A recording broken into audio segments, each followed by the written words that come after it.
Hey, what's up, Main Street family? Ryan Mack here, president of Main Street. Today, I want to drop in to give you the lowdown on what's been happening in the markets this past week.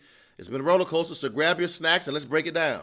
All right, so first up, we had a lot of earnings reports come in. That's when companies tell us how much money they made. About 70% of the companies in the S&P 500, that's a fancy way of saying a group of 500 big U.S. companies, reported their earnings. And guess what? A solid 76% of them did better than we thought they would. That's a really big win for the economy, and it shows some real momentum. But hold up. While we're seeing some good numbers, the guidance for the next quarter isn't looking too hot. Companies are saying, hey, we're not so sure things are going to go moving forward.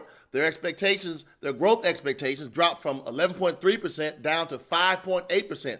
So it's a bit of a mixed bag. Now let's talk about jobs. The jobs market is still resilient, which is great to hear. We added about 177 new jobs in April, which is way more than experts thought. But here's the kicker. Job openings fell to 7.2 million, the lowest since last September. It might mean that while people are getting hired, fewer companies are looking to bring on new folks.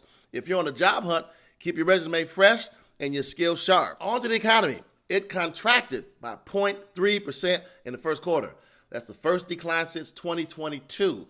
And it's mainly because businesses were rushing to stock up on imports before new tariffs hit. It's a reminder that the market can be very unpredictable. And speaking of unpredictable, consumer confidence has dropped for the fifth month in a row.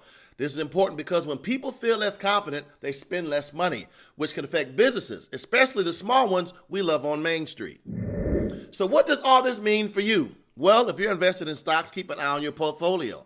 A strong earnings report is good news, but let's face it, the economy shrinking means we might need to tighten up our belts a little bit.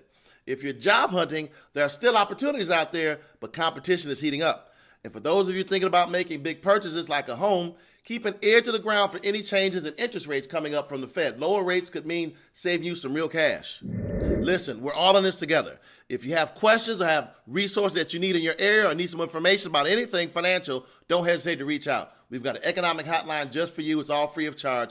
Text your questions and requests for resources at 917-809-4231. Thanks for tuning in. Stay informed, stay engaged, and let's keep making smart choices together on Main Street. Catch you next time. Be the change.